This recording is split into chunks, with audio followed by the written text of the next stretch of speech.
Kind and brave, that's our way. Nice to see you here today. Hello everybody. I have to use one hand now because we're so far into the book. We're about halfway through now, so I can't hold it open. Right, City Llama, are you ready for our story tonight? Oh, it gets very exciting because we started rolling away on the big giant peach last time. So let's read on and see where we end up. And now the peach had broken out of the garden and was over the edge of the hill, rolling and bouncing down the steep slope at a terrific pace.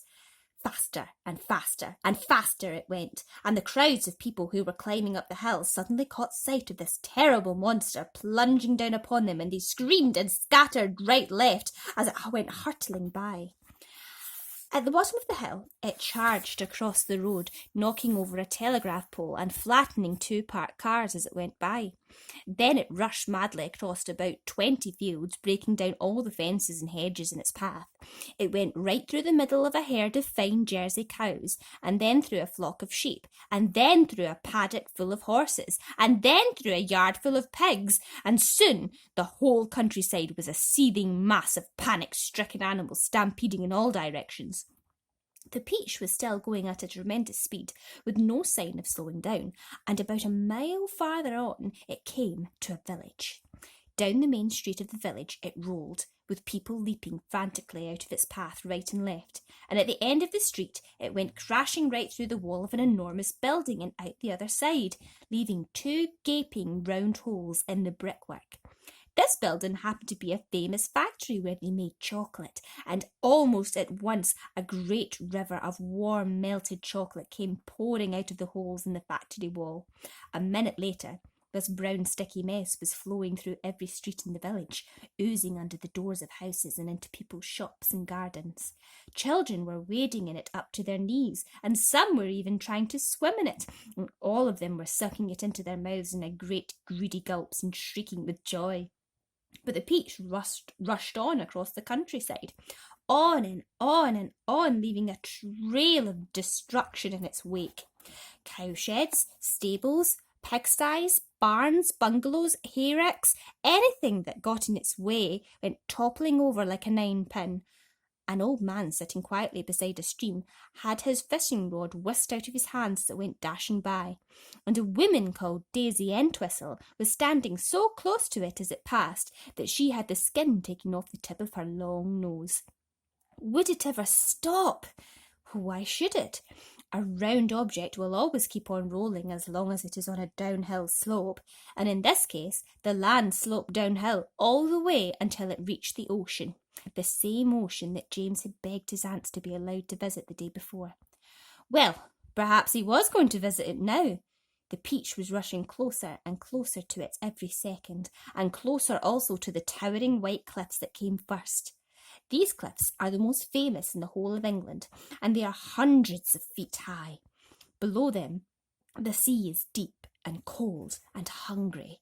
Many ships have been swallowed up and lost forever on this part of the coast, and all the men who were in them as well. The peach was now only 100 yards away from the cliff, now 50, now 20, now 10, now 5. And when it reached the edge of the cliff, it seemed to leap up into the sky and hang there suspended for a few seconds, still turning over and over in the air. Then it began to fall down.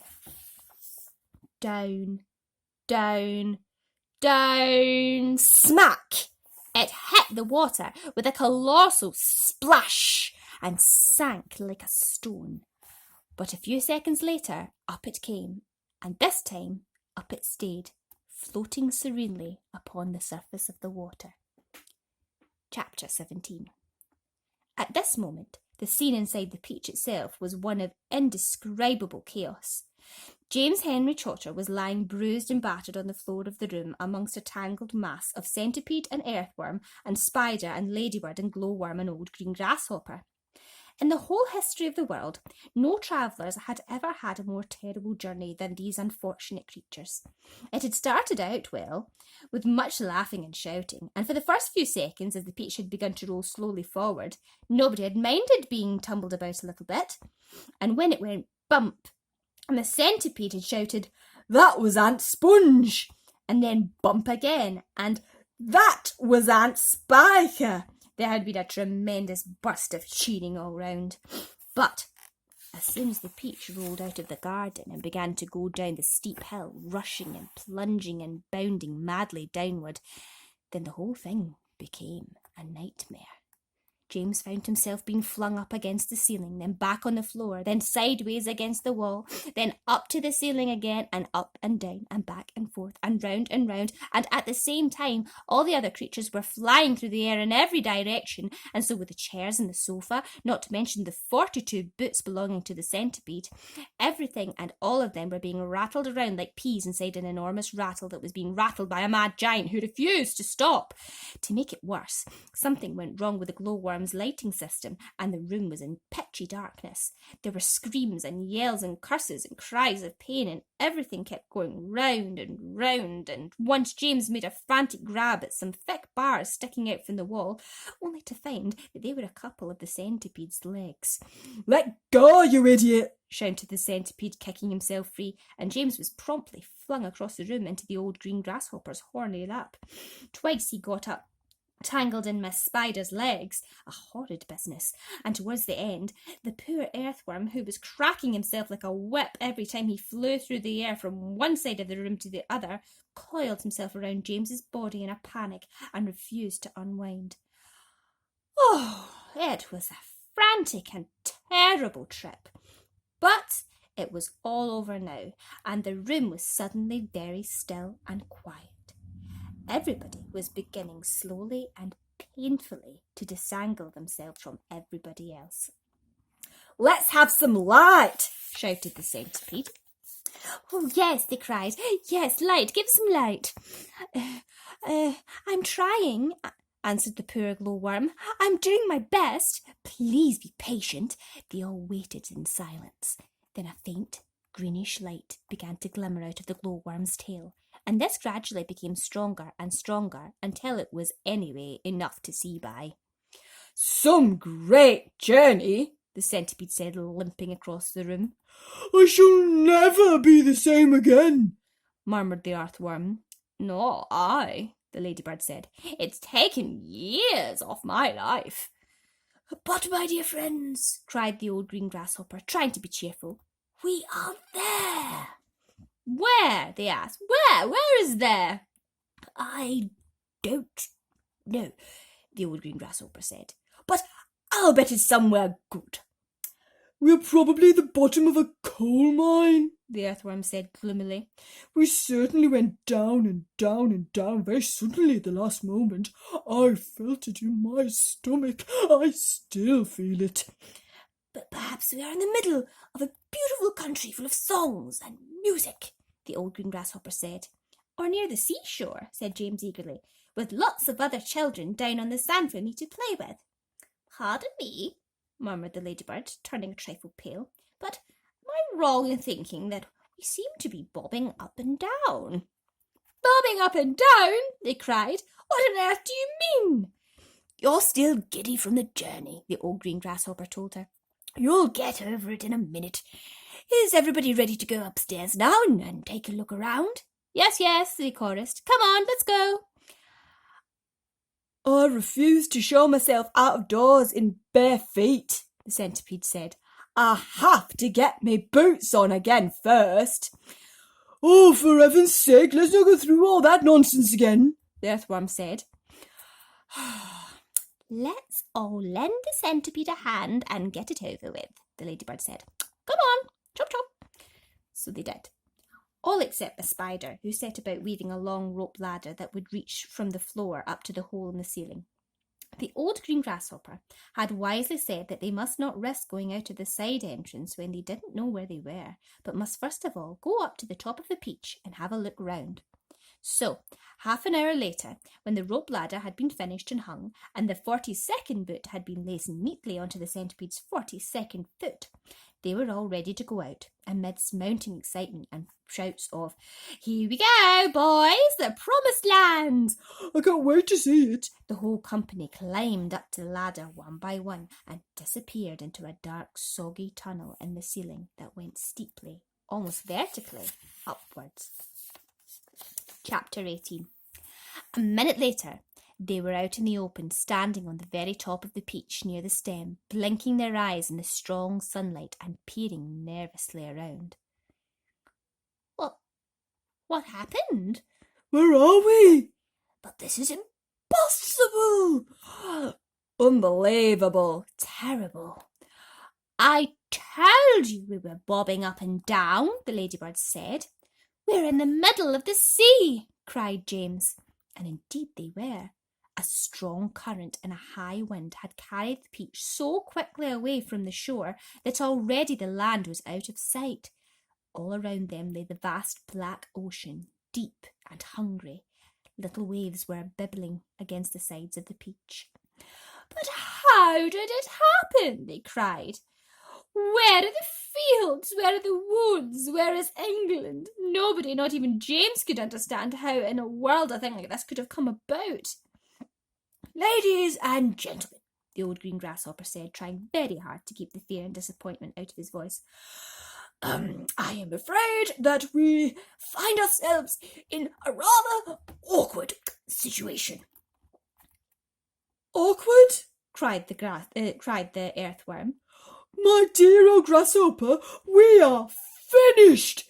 Every one of us is about to perish. I may be blind, you know, but that much I can quite see clearly. Off with my boots, shouted the centipede.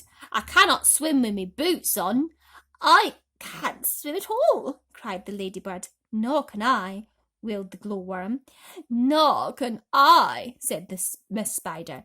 None of us three girls can swim a single stroke. But you won't have to swim, said James calmly. We are floating beautifully, and sooner or later a ship is bound to come along and pick us up. They all stared in amazement. Are you quite sure that we are not sinking? The ladybird asked. Of course I'm sure, answered James.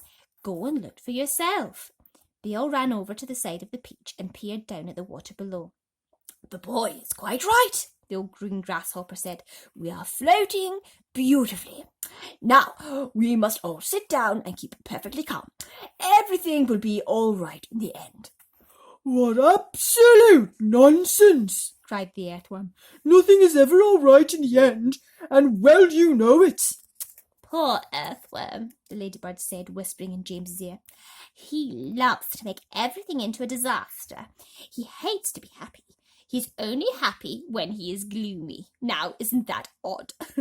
But then I suppose just being an earthworm is enough to make a person pretty gloomy, don't you agree? If this peach is not going to sink, the earthworm was saying, and if we're not going to be drowned, then every one of us is going to starve to death instead. Do you realise that we haven't had a thing to eat since yesterday morning? By golly, he's right, cried the centipede. For once, earthworm's right. Of course I'm right, the earthworm said. And we're not likely to find anything around here either. We shall get thinner and thinner and thirstier, and we shall all die a slow and grisly death from starvation. I'm dying already. I'm slowly shrivelling up for want of food. Personally, I'd rather drown. But good heavens, you must be blind, said James. You know very well I'm blind, snapped the earthworm. There's no need to rub it in. I didn't mean that, said James quickly. I'm sorry, but can't you see that... See? Shouted the poor earthworm. How can I see if I'm blind? James took a deep, slow breath. Can't you realise, he said patiently, that we have enough food here to last us for weeks and weeks? Where? They said. Where? Why, the peach, of course. Our whole ship is made of food. Jumping Jessifat, they cried. We never thought of that. Oh, my dear James, said the old green grasshopper, laying a front leg affectionately on James's shoulder. I don't know what we'd do without you. You're so clever. Ladies and gentlemen, we are saved again. We're most certainly not, said the earthworm. You must be crazy. You can't eat the ship. It's the only thing that's keeping us up. We shall starve if we don't, said the centipede. And we shall drown if we do, cried the earthworm. Oh dear, said the old green grasshopper. Now we're worse off than before. Couldn't we just eat a little bit of it? Asked Miss Spider. I am so dreadfully hungry. You can eat all you want, James answered. It would take us weeks and weeks to make any sort of dent in this enormous peach. Surely you can see that. Good heavens, he's right, again, cried the old green grasshopper, clapping his hands. It would take weeks and weeks, of course it would, but let's not go making a lot of holes all over the deck. I think we'd simply scoop it out of the tunnel over there, the one that we've just come up. An excellent idea, said the ladybird. What are you looking so worried about, earthworm? The centipede said. What's the problem? The problem is, the earthworm said, the problem is, well, the problem is that there is no problem. Everyone burst out laughing. Cheer up, earthworm, they said. Come and eat. And they all went over to the tunnel entrance and began scooping out great chunks of juicy golden-coloured peach flesh. Oh, marvellous, said the centipede, stuffing it into his mouth. Delicious, said the old green grasshopper. Just fabulous, said the glowworm. Oh, my, said the ladybird proudly. What a heavenly taste. She looked up at James and she smiled, and James smiled back at her. They sat down on the deck together, both of them chewing away happily. You know, James, the ladybird said, up until this moment, I have never in my life tasted anything except those tiny little green flies that live on rose bushes.